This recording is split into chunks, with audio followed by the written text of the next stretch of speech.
종종 저는 식사하다가 제가 몇 번 이런 생각을 한 것 같아요. 세종대왕이 나보다 잘 먹었을까 이런 생각을 해봤습니다. 여러분 그런 생각 해보셨습니까? 지금 우리가 워낙 다양하게 풍성하게 잘 먹기 때문에 옛날에 왕도 우리처럼은 못 먹었을 거다 이런 생각을 해봅니다. 물론 그 시대 왕, 그 나라에서 나는 산의 진미를 다 아마 제일 잘 먹었을 겁니다. 그러나 우리는 우리 땅에서 나는 것만 아니라 외국에서 나는 것까지 다 잘 먹고 있는 가장 풍성한 시대를 살고 있습니다. 남들보다 좀 비싼 걸 못 먹는다 뭐 그런 분은 있을 수 있지만 배를 고른 분은 아마 별로 없는 것 같습니다. 이렇게 풍족한 시대가 역사상 또 있을까 이런 생각이 들 정도입니다. 저는 개인적으로 지금의 시대가 역사상 가장 풍족한 시대가 아닐까라는 두려움의 마음이 있습니다. 왜 두려움이냐 하면 앞으로 더 좋아지면 두려울 게 아니죠. 그런데 더 좋아지겠나 싶을 만큼 지금 우리가 참 풍족하다 이런 생각이 든다는 거죠. 어쨌거나 요즘 우리 삶을 보면 물질적으로는 그 어느 때와도 비교할 수 없는 최고의 시대를 살아가고 있는 것 같습니다. 상대적 빈곤은 있을 수 있지만 절대적 빈곤으로 따지자면 지금 시대야말로 최고의 황금기를 우리가 보내고 있다라는 겁니다. 그러나 그런 물질적 최고의 황금기를 보내는 우리 현대인들의 심령은 진짜 풍족한가라고 묻는다면 그 대답은 쉽사리 예스라고 말하기 어려운 것 같습니다. 오히려 반대로 풍족하면 풍족할수록 사람들의 마음은 더 힘들고 어렵고 오히려 더 가난해지는 것 같다라는 생각도 듭니다. 누구와의 상대적 비교에 의해서 느끼는 그런 박탈감이나 빈곤감도 있지만 오히려 비교 대상이 없어도 사람들이 그냥 무작정 공허하고 답답하고 막연해하는 사람들이 되게 많아지는 것 같습니다. 이런 공허감은 인생의 활력을 떨어뜨리고 무기력을 증폭시키죠. 역사상 최고의 황금기를 보낸다라고 말하지만 정작 인간 삶의 공허와 메마름은 오늘 이 시대 우리를 완전히 압도하고 있는 것 같습니다. 그러다 보니 요즘 우리는 먹고 사는 것, 생존에 돈을 쓰기보다 오히려 그거보다 취미생활, 자신의 기쁨과 삶의 의미를 찾는데 오히려 더 많은 돈을 쓰고 있는 것 같습니다. 작은 행복과 메마른 심령을 사랑으로 채움받기 위해서 많은 가정들이 반려견을 키웁니다. 이런 강아지나 고양이, 예쁜 강아지나 고양이를 키우면 행복하죠. 그들의 사랑은 우리가 거절당하지 않을 수 있는 좋은 사랑의 방법이라고 여기기 때문에 많은 사람이 따뜻한 마음으로 이런 반려견, 반려묘를 키웁니다. 강아지는 먹이만 잘 주면 주인 너무 사랑하잖아요. 감사한 것은 강아지가 주인 못생겼다고 타박하는 일 없고 우리 주인은 왜 이렇게 뚱뚱해? 이렇게 말하는 일 없어서 너무나 감사하지 않습니까? 그리고 그냥 집에만 들어가면 꼬리가 떨어져라 인사하는 거 보면 참 기쁘다 이런 생각이 듭니다. 그러나 그렇다고 그런 강아지 사랑을 받는다고 우리 인생이 만족감을 누린다, 내 인생이 풍성하다, 만족하다 이런 생각까지는 들지 않죠. 일부분에서 기쁨을 누리지만 그게 인생의 본질을 가득 채워주지는 못합니다. 내 존재의 이유와 삶의 가치와 의미가 채워지지 않는 한 결국 우리는 만족감이 없습니다. 다시 말해서 삶의 존재론적 이해를 바탕으로 견고하게 하지 않는 한 인생은 얼마를 가졌든 그리고 얼마나 부하든 또 얼마나 대단하든 상관없이 인생은 여전히 공허할 뿐이라는 말입니다. 그 대표적인 예를 유물론자들에게서 우리는 발견할 수 있습니다. 유물론에 빠진 존재들이 만들어내는 이론과 가치는 다 쓸모없다. 우린 이렇게 말할 수는 없습니다. 사회에 미치는 선한 영향력들도 분명히 있습니다. 그러나 이 유물론자들의 결국은 인간 이해가 잘못되어 있기 때문에 결국에는 공허라는 결론에 도달할 수밖에 없다는 겁니다. 유물론자들에게 인간이란 어떻습니까? 그냥 단백질 덩어리입니다. 그냥 고기 덩어리에 지나지 않기 때문에 인간에게 고매한 가치나 도덕을 추구하는 것은 어리석은 일처럼 그들이 여깁니다. 그렇기 때문에 그들이 계획하고 추구하고 목적하는 바는 아주 속되고 인간을 고매하게 만들기보다는 물질적으로 방법론으로 만들어버리는 그런 모습들을 더 많이 보고죠. 지금 우리 사회가 성적으로 타락한 건 단순히 성적인 쾌락을 즐기기 때문만이 아닙니다. 그들의 인간 이해가 인간을 그냥 고깃덩이에 지나지 않는 걸로 생각하기 때문에 어떻게 살든 상관이 없는 겁니다. 그리고 이거 지나가면 끝이기 때문에 그냥 오늘을 행복하게 즐겁게 기쁘게 살면 되기 때문에 삶의 가치나 모범이나 의미라는 것 별로 추구하지 않는다는 거죠.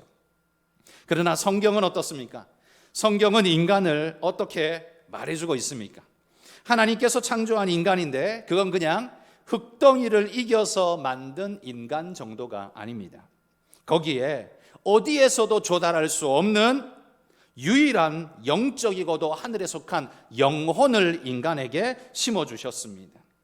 바로 하나님의 생기를 불어넣어 인간이 살아있는 영, 생영이 되게 하신 거죠. 그래서 그 자체로 의미가 있고 방향성이 명확한 존재가 되게 하셨습니다. 성경이 말하는 인간의 존재 본질은 두 가지의 기초에 있습니다. 하나는 흙이고요, 또 하나는 하나님의 생기, 영에 있습니다. 이게 어떤 의미가 있는지, 여러분, 이게 굉장히 큰 의미가 있습니다. 우리가 죽도록 벌고 또 벌며 우리가 공부하고 또 공부해도 공허한 이유가 뭐냐? 바로 이 인간 이해가 우리에게 말해주는 겁니다. 죽도록 인간이 힘써서 채울 수 있는 분야는 뭘까요? 거의 대부분이 흙의 분야입니다. 물질적 분야라는 거죠. 그걸로는 인간을 채우되 절반밖에 못 채운다는 겁니다. 인간은 흙으로 만들고 거기다가 하나님의 생기를 불어 넣어 만든 하늘과 땅의 조합의 존재인데, 육의 것, 흙의 것, 땅의 것만 가득 아무리 많이 채운다고 해도 인간의 절반을 채울 수 없다는 거예요. 나머지 절반은 어디서 채웁니까? 바로 하나님의 생기, 바로 영혼을 주입받아 만든 존재이기 때문에 영적인 것이 채워지지 않고는 인간의 진정한 만족감을 얻을 수가 없다는 겁니다. 한마디로 이 인간의 포지션은 물질과 영적 세계 가운데 서 있는 특별한 존재라는 거죠. 인간의 사명은 물질계와 영계를 이어주는 역할을 해야 하는 사명의 존재라는 겁니다. 그냥 진화되어져서 그냥 무슨 세포가 유인원이 되고 유인원이 인간이 되고 그러다가 어쩌다가 된 그런 땅에 속한 존재들이 아니라는 거예요. 인간의 존재 본질과 가치는 그 어떤 동물도 그 어떤 존재도 가지고 있지 못한 땅과 하늘의 유일한 조합 존재입니다. 천사는 영적일 뿐이고 동물은 육적일 뿐인데 인간은 영적이면서도 육적인 유일한 존재로 하나님이 만드셔서 땅과 하늘을 잇는 하나님의 사명자로 이 땅에 세워놓은 존재라는 말이에요. 그런데 유물론자들은 이런 인간의 영적 측면을 깡그리 무시함으로써 철저히 땅에 속한 존재로 인간을 전락시켜버리죠. 하늘의 능력과 영광을 다운로드 받을 길을 아예 단절시켜버립니다. 그래서 아무리 부하고 아무리 최선을 다하고 아무리 뭔가를 잘해도 결국 공허하고 비어있는 그 존재감에 괴로워할 뿐이라는 거죠. 영적 인식이 없는 자에게 인간의 만족이란 어떻게 채울 수 있는가? 결국 반복되는 육적 충전밖에는 없습니다. 이것도 해보고 저것도 먹어보고 저것도 입어보고 저것도 걸쳐보고 이것도 저것도 다 해보지만 결국 뭡니까? 마치 시지프스 신화에 나오는 이야기처럼 끝도 없는 일을 반복하면서 절망과 희망을 되풀이하는 그런 절망적인 존재의 모습처럼 보일 수밖에 없다는 겁니다. 그러다 보니 삶의 의미가 따로 존재하지 않게 보인다는 거죠. 제가 유튜브를 보면서 유튜브에서요 불교의 큰 스님으로 인정받는 법정 스님의 강연을 제가 봤습니다. 사실 저는 목사이지만 절에서는 어떻게 불공을 드리는지, 천주교에서는 어떻게 미사를 보는지 한 번도 가서 본 일이 없기 때문에 유튜브로 봤습니다. 미사도 처음부터 끝까지 제가 유튜브에 들어가서 봤어요. 어떻게 하는지, 저렇게 하는구나 봤어요. 근데 이 법정 스님의 강연을 제가 들어봤는데 놀랍게도 이런 말씀을 하더라고요. 인간 삶에는 아무 의미가 없다. 인간 삶은 뭐 특별한 의미가 있는 게 아니야. 그냥 사는 거야. 이렇게 강연을 하는 거예요. 제가 깜짝 놀랐습니다. 만약에 이런 강연을 마르크스주의자가 했다면, 공산주의자가 했다면 저는 그냥 걔들은 원래 그래, 그냥 이렇게 하고 충격을 하나도 안 받았을 거예요. 그런데 영적인 세계, 종교의 세계를 이야기하는 종교인이라 말할 수 있는 그 불교의 큰 스님이라 부르는 분이 인생은 아무 의미가 없어, 그냥 들에 있는 꽃하고 똑같아, 이렇게 말하는 걸 들으면서 저는 사실 굉장히 충격이었습니다. 그래서 더 이상 들어보고 싶지 않아서 그냥 꺼버렸습니다. 여러분, 정말 인생은 아무런 의미가 없을까요? 그래서 오늘을 사는 것이 그냥 인생의 유일한 목적일까요? 그렇다면 그건 유물론자의 생각하고 똑같은 생각 아닐까요? 성경은 그러나 어떻게 말합니까? 인간의 본질과 존재가 의미 없느냐? 아니다. 결단코 의미가 있다라고 강조합니다. 아무리 초라하고 작은 자라도 그 존재의 이유와 의미는 천부적이다. 하나님이 주신, 인간이 함부로 있다 없다 할 수 없는 하나님이 부여하신 고귀한 것이다 라고 선언하고 있는 겁니다. 오늘 우리 민주주의가 이렇게 아름답게 형성된 건 바로 이 성경적인 바탕들, 개념들, 인간 이해가 기초가 되어 있죠. 그런데 지금은 어떻습니까? 그런 바탕 위에 세워진 민주주의를 이런 바탕이 없는 공산주의의 개념인 이 유물론자들이 점점 더 정신을 갉아먹으면서 우리의 법과 제도와 질서와 기초를 허물어뜨리고 있지 않습니까? 굉장히 위험한 상황들이 우리에게 벌어지고 있습니다. 여러분, 인간을 그냥 고깃덩어리로 인식하는데 도덕이라는 게 생길 수 있을까요? 사람에 대한 배려라는 게 생길 수 있을까요? 저거 그냥 단백질 덩어리야, 저거 달러로 치면 몇 달러 안 돼 라고 생각하는 사람이 그 존재를 얼마나 고귀하고 가치 있게 여길 수 있을까요? 절대로 불가한 일입니다. 오늘 사회가, 온 세계가 여기까지 복되게 올 수 있었던 이유는 바로 이 기독교적인 인간관, 이 고귀한 가치의 인간관이 그 베이스를 지금까지 튼튼히 지켜왔기 때문입니다. 점점 이것이 도전받고 있기 때문에 문제이긴 합니다. 자, 그러면 여러분, 인간은 왜 이런 고귀한 가치를 발견하지 못하고 이 공허한 시지프스의 저주를 반복하는 걸까요? 기대와 소망을 가지고 뭘 해보지만 그게 만족이 되냐? 아닙니다. 또 굴러떨어지고, 반대로 또 올려봅니다. 산꼭대기에 올려봅니다. 올라서 있지 못하고 또 뾰족한 그 위에 서지 못하고 또 굴러떨어집니다. 결국 인생은 그 희망과 그 공허를 반복하며 고통과 아픔 속에서, 저주 같은 그 인생 속에서 영혼을 살아가게 된다는 거죠. 여러분, 오늘 본문 말씀, 우리가 읽은 이 학개서의 말씀은요, 인생의 본질을 잃어버린 공허한 반복에 사로잡힌 그들을 하나님이 질책하면서 왜 너희는 거기 있느냐라고 책망하시는 말씀이 오늘 이 본문의 이야기입니다. 바벨론에서 페르시아 왕 고레스의 칙령으로 돌아오게 된 이 이스라엘은 이제는 더 이상 이런 비참한 결과를 낳지 말아야 한다는 일념 속에서 말씀대로 성전을 건축하고 하나님 신앙을 회복해 보려고 발버둥을 칩니다. 그런데 그런 노력에도 불구하고 대적자들이 나타나서 그들의 성전 재건 공사를 방해합니다. 그리고 페르시아의 왕위가 뒤바뀐 그런 혼란한, 아직 안정적이지 못한 틈을 타서 그들이 왕에게 조서를 올리죠. 이 서쪽편, 이 제국의 서쪽편에 붙어 있는 이 유대라는 이 나라, 지금 없어졌지만 이들이 성전을 짓고 자기들이 뭔가를 해보려고 꿈틀거리고 있습니다. 이들을 가만히 내버려 둔다면 옛날에 이 지역에 있었던 거대한 제국, 다윗이라는 자가 만들었던 거대한 제국처럼 일어나게 된다면 왕이시여, 당신의 서쪽 나라는 다 사라지게 될 겁니다. 이렇게 경고합니다. 그러자 왕이 그 이야기를 듣고 두려워서 그것을 막아라, 성전 공사를 막아라 라고 명령을 내립니다. 그 때문에 성전 공사는 중단되어져 버리고 16년이나 멈춰버린 상태로, 흙먼지 뒤집어 쓰고 그냥 멈춰버린 상태로 서게 됩니다. 이 중단된 기간 동안 그러면 이스라엘 백성들은 어떻게 살았을까요? 이게 중단됐기 때문에 얼마나 낙심이 됐을까요? 그럼 낙심되어 죽어야겠습니까? 그럴 수는 없잖아요. 그러니까 이제 이거는 할 수 없으니 방해하지 않는 다른 걸 하자. 그게 뭡니까? 자기 집을 짓는 것이고 삶을 사는 거였습니다. 그래서 그들은 자기 집을 짓고 삶의 터전을 개척하는 일을 몰두할 수밖에 없었습니다. 그리고 그 일이 계속되면 계속될수록 해야 할 땅의 일들이 끝도 없이 새롭게 자꾸 만들어져 가고 늘어져 가는 겁니다. 성전 재건에 대한 갈망은 이제 점점 시들어져서 생각에서 점점 지워져 버리는 겁니다.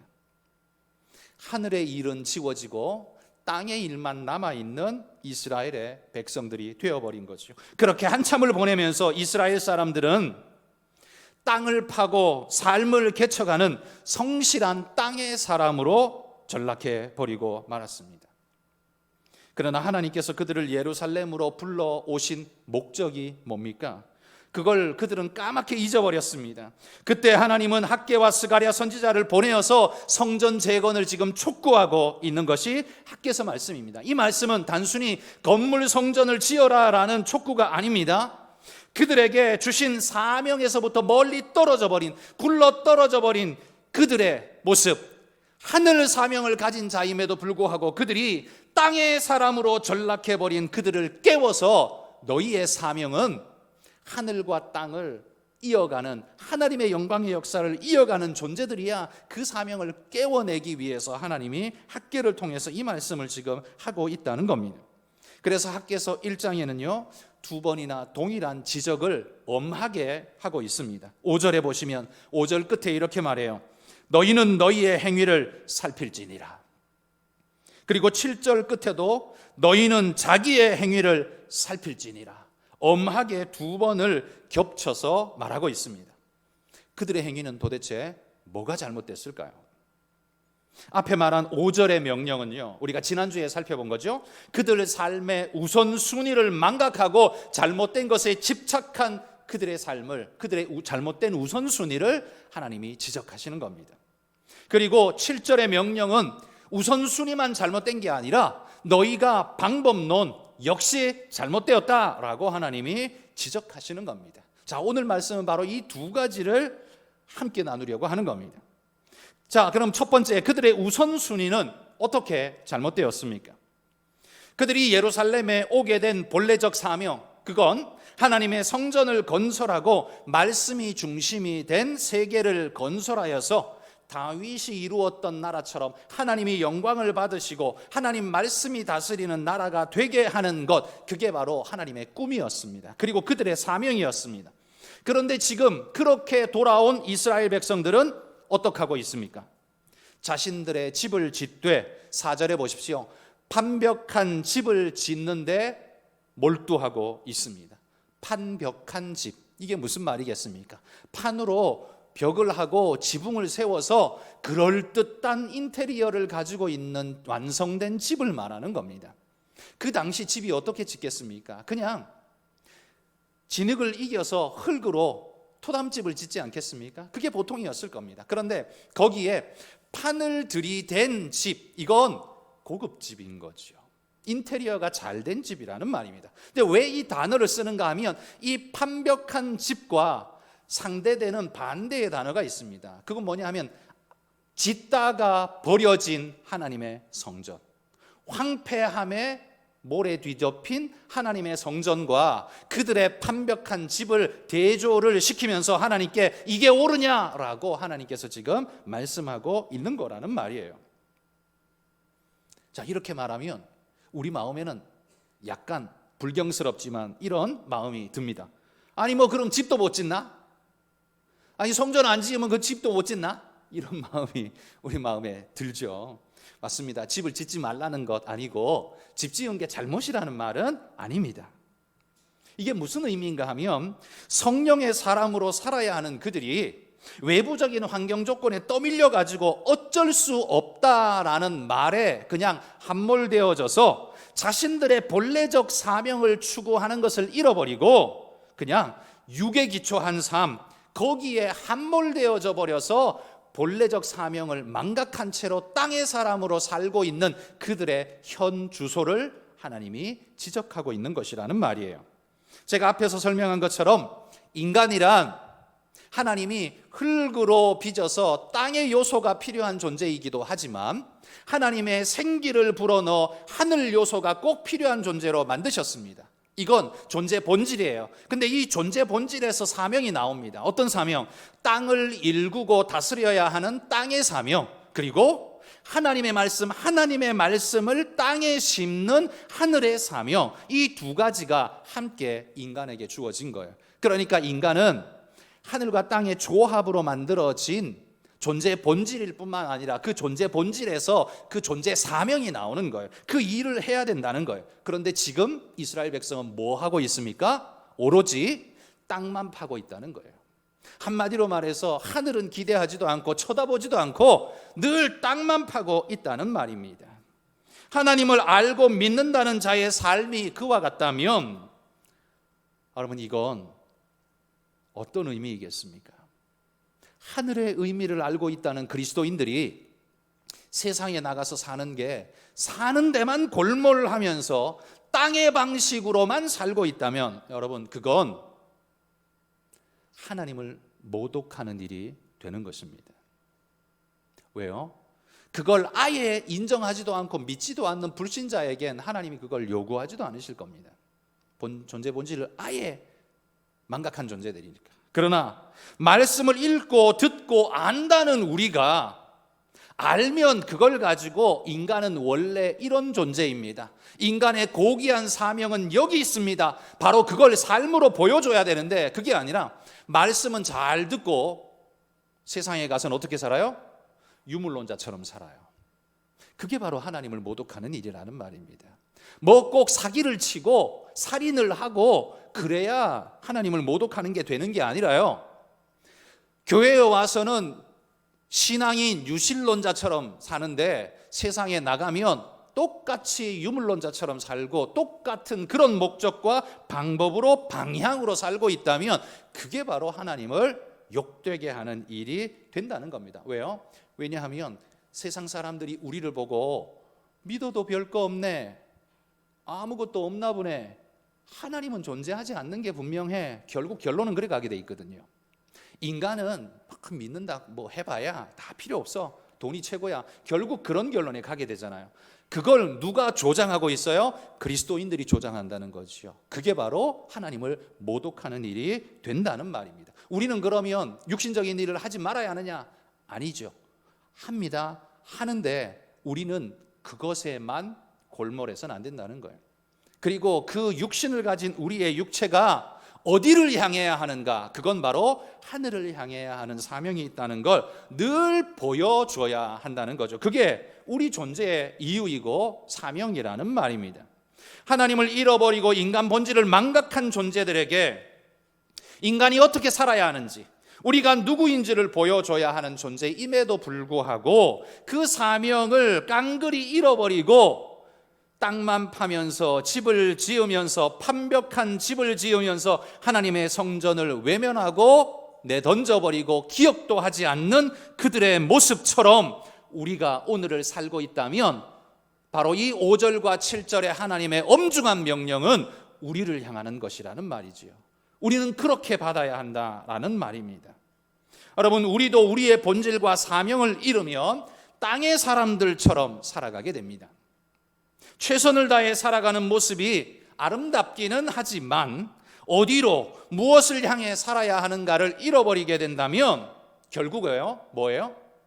돈을 많이 모으면, 뭘 하면, 어떻게 하면, 뭘 채우면, 시지프스 돌 굴려서 산꼭대기에 올라가듯이, 그런데 그렇게 채우면 만족이 있습니까? 아닙니다. 또 굴러 떨어져요. 절망이죠. 절망할 수 없으니까 또 돌을 굴려 올리면서 또 다른 소망의 기대를 걸어봅니다. 거기가 됩니까? 또 굴러 떨어져요. 여러분, 최선을 다해 사는 것은 아름다운 일입니다만 방향성과 목표를 제대로 하지 않으면 바로 이런 무한 반복의 절망에 빠지게 된다는 겁니다. 그래서 인생은 공허의 늪에 빠져버리게 되는 겁니다. 목표를 잃은 자는 아무리 열심을 내어도 공허에서 벗어날 수 없습니다. 여러분, 공허감은 게으른 자가 느끼는 감정이 아니라 오히려 부지런하고 열심히 산 사람이 느끼는 감정이라고 저는 믿습니다. 왜냐하면요, 내가 이렇게 열심히 살았으면 뭔가 채워지는 느낌과 마음이 있어야 되는데 그래도 왜 공허하지? 더 절망적이거든요. 아예 게을렀던 사람은 내가 게을러서 그렇지 뭐, 덜 공허해요. 내가 좀 노력하면 채워질 거야, 기대라도 있어요. 그런데 자기 방식대로 최선을 다해보고 최고의 노력을 다해보고 열심을 다해봤는데도 공허가 찾아오면 답이 없는 겁니다. 더 큰 공허에 사로잡히는 거예요. 여러분, 우리 삶을 돌아보십시오. 나는 열심히 살고 있습니다. 아마 여기 계신 우리 성도님들도 한 분도 예외 없이 열심히 살고 계실 겁니다. 현대인 중에요, 열심히 살지 않는 사람은 아마 없을 거라고 생각합니다. 그런데 우리의 열심히 사는 내 인생이 혹시 여기 학계에서의 하나님이 지적하는 이들처럼 육적인 기능만 강화하는 쪽으로 쓰이고 영적인 사명은 망각된 채로 영적인 불을 꺼버리고 스위치를 꺼버린 상태로 육적인 것만 계속해서 강화하면서 그것만 파고 있는 그런 인생의 모습은 아닌지 오늘 우리가 이 말씀을 대하며 돌아봐야 한다는 거예요. 여러분, 그리스도인도 공허를 만납니다. 그리스도인은 공허감을 못 느끼는 게 아닙니다. 공허감 느낍니다. 열심히 살았는데도 그렇습니다. 이유가 뭡니까? 영적인 기능을 활성화시키면서 살아야 되는데요, 육적인 기능만 활성화하고 그쪽만 강화하고 영적인 기능은 꺼버리고 살면 그리스도인이라도 교회 아무리 다녀도 결국 똑같은 공허감에 사로잡혀 그런 인생 살아갈 수밖에 없다는 겁니다. 세상 사람들이 우리를 닮아야 하는데 그리스도인이 세상 사람을 닮아 있습니다. 이게 우리의 사명 위배라는 말입니다. 우선순위를 잃어버린 인생은 열심히 살아도 공허하게 됩니다. 그럴 수밖에 없습니다. 왜냐하면 방향을 잃어버렸기 때문이죠. 뿐만 아니라 우리 안에 영혼의 탄식이 있기 때문에 그것이 공허로 작동합니다. 우리는 영혼이 죽은 존재가 아닌데 살아있는 영혼을 죽은 자 취급하면서 방치해버렸기 때문에 우리 영혼이 탄식하는 거예요. 그 탄식의 소리가 우리 귀에는 공허로 들리는 겁니다. 영성을 여러분 활성화하십시오. 여러분의 영성이 살아 움직이지 않으면 내가 아무리 열심히 살아도 공허하고 무의미하고 어려움에 빠지게 됩니다. 여러분은 죽은 영적 좀비가 절대 아닙니다. 살아있는 하나님의 사람들입니다. 그런데 세상 사회만 몰두하며 그쪽만 최선을 다하고 살면 육적 존재로 그냥 끝나버리게 됩니다. 인간은 땅을 밟고 사는 자 중에 유일하게 하늘과 소통할 수 있는 존재이고 그건 바로 우리의 사명이라는 걸 잊어서는 안 됩니다. 여러분, 짐승도 육체가 있고 그들도 감각합니다. 좋아하고요, 좋을 때는 꼬리가 떨어져라 흔들고요, 슬플 때는 울기도 합니다. 감각이 있어요. 그러나 짐승에게는요, 영혼이 없습니다. 그들에게는 하늘과 땅을 잇는 책임이 그들에겐 없습니다. 오직 하늘과 땅을 이어줄 사명을 가진 존재로 부름받은 건 인간밖에 없습니다. 그런데 우리가 그걸 하지 않으면 누가 할까요? 못한다는 겁니다. 우리가 왜 이 땅에 남아 있습니까? 그거 하라고 하나님이 남겨두셨다는 일입니다. 이스라엘 사람들은 여건이 안 되기 때문에 집부터 지었습니다. 잘못된 일도 아니고 죄악도 아닙니다. 그런데 문제는 그러다가 점점 성전에 대한 갈망, 하늘에 대한 갈망, 하나님에 대한 갈망을 잊어버렸습니다. 그렇게 집만 짓고 살아남는 것이 목적이 되어 버릴 것이라면 예루살렘에 왜 왔습니까? 바벨론에 그냥 살지. 제국의 수도에서 노력하며 사는 게 차라리 얻을 게 더 많지 않습니까? 아무것도 없는 이 황량한 예루살렘에 뭐하러 와서 똑같이 삽니까? 그럴 것 같으면 왜 왔어요? 하나님께서 그들을 예루살렘으로 불러 모을 때는 큰 꿈이 있었고 소망이 있었는데 그들이 환경 조건이 열악하다고, 이 세상이 허락하지 않는다고 하늘의 기능을 꺼버리고 땅의 기능만 활성화시켜서 살다 보니까 하나님이 꿈꾸시는, 기대하시는 예루살렘 도성을 만든 게 아니라 그냥 자기 동네를 만들어버린 거예요. 어디나 있는 자기 동네, 바벨론에 있어도 상관없을 법한 그 동네, 하나님이 그거 만들라고 여기 데려온 거 아닌데 하늘의 뜻이 이루어지는 곳으로 만들라는 명령을 어기고 그저 땅에 존재하는, 땅의 것만 존재하는 동네로 그들 만들어 버렸다는 거예요. 이게 바로 너희 행위를 살필지니라 라는 하나님의 엄중한 명령인 것입니다. 그들은 목적만 잃어버린 게 아닙니다. 방법도 잘못 생각하고 있습니다.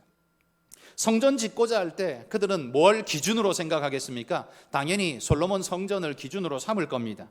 솔로몬 성전은요, 금과 은과 철과 백향목과 좋은 것으로만 만들어져 있는 최고급 건물이었습니다. 그리고 그걸 짓기 위해서는 수많은 노동력이 필요한데 그것이 그때에는 조달될 수 있었습니다. 그런데 이 모든 조건이 하나도 구비되어 있지 않은 지금은 결론적으로 지을 수 없다, 이렇게 생각할 수밖에 없는 거죠. 이게 합리적인 생각이었습니다. 그런데 그런 그들에게 하나님이 지금 뭐라고 말씀하십니까? 너희 자기 행위를 살필지니라. 그러면서 8절에 이렇게 말합니다. 8절에 보시면 너희는 산에 올라가서 나무를 가져다가 성전을 건축하라. 성전을 뭘로 지으라고요? 나무를 가져다가 지으라고 말해요. 금은 보화가 있어야 짓는다고 말하지 않고요, 철과 못과 뭐가 백향목이 있어야 짓는다고 말하지 않고요, 너희는 산에 올라가서 그 나무 가져다가 지으라고 지금 말하고 있는 거예요. 그들은 없어서 안 되고 뭐가 없어서 안 되고라고 말하는데 하나님은 산에 올라가서 있는 나무 그거 가지고 지어라 라고 촉구하고 있는 거예요. 지금은 안 되고 우리는 재료가 없고 말하고 있는데 하나님은 딱 잘라버립니다. 지금 지어라. 산에 올라가서 나무를 가져다가 지어라 라고 명하십니다. 우리의 그 어떤 변명도 하나님이 끊어버리고 계시는 걸 볼 수 있습니다. 여러분 안에 하나님의 성전이 잘 지어지고 있는지 돌아보십시오. 하나님이 예루살렘으로 이스라엘 백성을 불러 모은 것처럼 저는 이 예루살렘이 오늘 이 시대에 여러분의 심령이 바로 예루살렘이라고 믿습니다. 그 안에 지어져야 할 성전은 하나님을 예배하는 거룩한 심령이어야 합니다. 하나님이 주인 되시는 그런 심령이어야 한다는 말이에요. 그 유물론자들처럼 하나님의 존재할 곳도 없고 인정도 하지 않는 그런 고깃덩어리 인생관을 가지고 살아가는 게 아니라 고귀하고 존귀한 하나님을 주인으로 모시고 그분의 명령을 따라 그분의 가치를 따라 살아가는 그런 예루살렘을 여러분의 심령에 지어야 한다는 겁니다. 그런데 여러분들은 지금 어떠십니까? 직장 생활에 바쁘고 취미 생활에 바쁘고 남들처럼 할 거 다 하려니 좀처럼 시간이 나지 않죠. 이런 우리의 상황을 바로 학개 선지자가 지금 지적하고 있는 겁니다. 너희는 판벽한 집을 짓고도 하나님의 때가 되지 않았다라고 말하느냐라고 하나님이 지적하는 겁니다. 너희 행위를 살필지니라 라고 경고하는 거예요. 우리는 삶에 분주하고 힘들고 어렵기 때문에 예배에 힘들고 빠져도 되고 헌금 안 해도 되고 봉사 안 해도 되고 이유가 있다라고 말할지 모르지만 여러분, 그 모든 게 채워지면 정말 제대로 하실 것 같습니까? 제대로 못합니다. 그건 다 결국 인간의 핑계일 뿐입니다. 이건 하나님께 예배를 하겠다는 소리가 아니라 그럴듯한 말로 안 하겠다는 소리를 에둘러 하는 표현일 뿐입니다. 그게 멋지게 포장되어 있을 뿐이지만 사실은 하나님, 나는 판벽한 집이나 지을 테니 성전은 당신이 알아서 하십시오 라고 말하는 것과 마찬가지라는 거죠. 여러분, 제가 학개서를 설교해야겠다라고 마음먹을 때 이 학개의 시대의 상황이 우리 교회에 지금 처한 상황과 비슷하기 때문에 저는 학개서를 들었습니다만 건물 성전을 짓는 데 포커스를 가르고 이 학개서를 말씀드리고자 하는 것이 아닙니다. 이 학개서의 말씀은 건물을 짓자라는 데 포인트가 있는 게 아닙니다. 그 시대에는 그게 필요했습니다. 지금 우리에게는 뭐가 필요하냐? 우리 안에 성전을 제대로 짓고 있는지를 하나님 우리에게 묻고 계시다는 말입니다.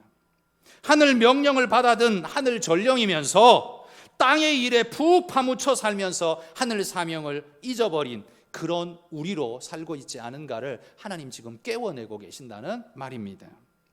여러분, 성전 건축은 우리가 지금 기대하고 하려고 하는 이 교회당, 예배당의 건축은 결코 돈 있는 사람들이 하는 것이 아닙니다. 돈 있는 자가 성전 건축을 하는 게 아니에요. 그들은 돈이 있어도 성전 건축을 안 할 겁니다. 성전 건축은 그러면 누가 합니까? 돈이 있는 자가 하는 게 아니라 내 안에 하나님의 성전이, 심령에 하나님의 성전이 지어진 자만이 하나님의 성전에 갈망을 가지고 그 일에 동참합니다. 내 마음속에 하나님의 성전이 지어져 있지 않은 사람은 외면적 성전에 대한 기대도 없습니다. 갈망이 없어요. 함께 모여서 주님을 예배하는 것이 무엇보다 소중하고 아름답다는 걸 아는 자만이 이 예배당의 소중함을 알고 그것에 대한 소망을 갖게 됩니다. 그런데 보통 뭐라고 말합니까? 야, 교회당만 예배당 하나님의 성전이냐? 어디나 하나님의 성전이야. 우리 집 안방도 성전이고 내 마음도 성전이야. 왜 이런 말을 합니까? 그 말의 의도는 도대체 뭘까요? 말은 틀리지 않는데 의미는 틀린 것 같습니다. 여러분, 성전 건축을 앞두고 있는 학계 시대의 상황이나 우리나 마찬가지의 상황입니다. 그러나 학계가 지금 깨워내고자 하는 것도 건물 덩어리가 아닙니다. 그들의 심령 성전을 불러내고 있는 겁니다. 마찬가지로 저도 똑같은 메시지를 전하는 겁니다. 저는 벽돌을 올리자라고 말하는 게 아니라 여러분의 심령의 성전이 지어지지 않으면 우리는 결단코 성전 지을 수 없고 지어도 의미가 없다는 사실을 강조하는 겁니다. 못 짓습니다. 하나님의 심령의 성전이 지어지지 않으면 누구도 거기 동참하지 않을 거기 때문에 불가능한 일이죠. 그래서 성전은 누가 짓느냐? 돈 있는 자가 짓는 것이 절대로 아니라는 겁니다. 오직 하나님의 성전을 그 심령에 구축한 자만이 그 성전을 짓게 될 거라는 겁니다. 돈이 없어서 성전 건축을 못하는 것이 아니라 우리 안에 성전이 세워져 있지 않기 때문에 성전 건축을 안 하는 겁니다. 할 필요를 못 느끼기 때문이죠. 여러분, 하나님 없이 열심히 노력하고 애쓰고 돈 벌고 모아봐도 공허함에 빠져 있는 나는 무엇 때문일까요? 그 말을 오늘 본문에 9절부터 11절을 보십시오. 하나님이 성경에서 이렇게 표현하고 있습니다. 9절에서 11절. 너희가 많은 것을 바랐으나 도리어 적었고 너희가 그것을 집으로 가져갔으나 내가 불어버렸느니라. 나 만군의 여호와가 말하노라. 이것이 무슨 까닭이냐? 내 집은 황폐하였으되 너희는 각각 자기의 집을 짓기 위하여 빨랐음이냐. 그러므로 너희로 말미암아 하늘은 이슬을 그쳤고 땅은 산물을 그쳤으며 내가 이 땅과 산과 곡물과 새 포도주와 기름과 땅의 모든 소산과 사람과 가축과 손으로 수고하는 모든 일에 한재를 들게 하였느니라. 여기 보면 하나님이 말씀합니다. 너희가 많이 거두어도 내가 풀어버렸고 남는 것이 아무것도 없을 것이다. 그러면 이 말을 오늘 시대로 바꾸면 월급을 많이 받아도 사기당하고 누군가가 다 빼먹을 거다, 이런 말일까요? 저는 그렇게 생각하진 않습니다. 여러분 통장에 그 금액이 가득 들어 있어도 여러분 마음은 가난해지는 게 아니라, 이 가난해졌다는 게 아니라 공허해졌다라는 데 포인트가 있다고 믿습니다. 최선을 다해 살았는데 내 인생은 어때요? 비어버렸어요. 통장에 돈은 10억이 있는데 내 심령은 갈급하고 비어버렸습니다. 허전하고 무엇으로도 메울 수가 없어 보입니다. 채워야 할 것을 채우지 못하고 삶의 우선순위와 본질적 목적이 무엇인지를 망각하고 일단 집착하며 삶에 빠져버리고 나니까 사명도 없고 본질도 없고 정체성도 잃어버린 채로 세상처럼 살아버리니까 유물론자 아닌 유물론자가 되어버리더라는 겁니다. 그게 바로 하나님께 모독이 된다는 말이에요. 그러므로 여러분, 그리스도인들은 그냥 살아서는 안 됩니다. 그리스도인들은 살기 위해 산다라고 말하는 것만큼 불신적인 용어가 없습니다. 죽지 못해 산다는 말만큼 그 불신적인 용어가 없다는 말이에요. 우리는 죽지 못해 사는 게 아니고 태어났으니까 사는 게 아니고 그게 바로 유물론자들의 전형적인 표현이고요. 우리는 하나님이 사명을 주셔서 이 땅에 보내셨기 때문에 살고 하나님이 오늘 나를 이끄시기 때문에 오늘 살고 내 심령이 하나님의 은혜로 충만한 성전을 이루었기 때문에 그 감사와 감격으로 오늘을 살아가는 겁니다. 힘들어도, 어려워도, 가난해도, 병들었어도 상관없이 사는 겁니다.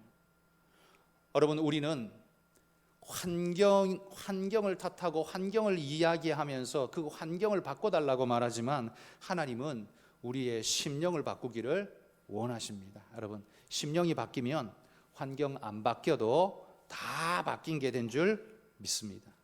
불교에서는 원효 대사가 그 깊은 진리를 깨달았잖아요. 해골 물 마시고 뭐 깨달았다 그러잖아요. 여러분, 우리야말로 진짜 그 사실을 깨닫고 알아야 합니다. 하나님이 우리를 복되게 하시는 방법은 환경을 바꾸는 게 아니라 심령을 바꾸는 거고, 돈을 많이 주시는 게 아니라 성령을 주시는 거고, 여러분, 갈망, 갈급, 공허와 허덕이는데 몰두하는 게 아니라 성령의 은혜를 갈급히 구하는 그 심령 속에서 하나님이 은혜를 주시는 줄 믿습니다. 네 행위를 살필지라, 하나님이 하시는 이 말씀을 오늘 우리 삶에 돌아보면서 진짜 믿음의 사람으로 우뚝 서시기를 주의 이름으로 축복합니다.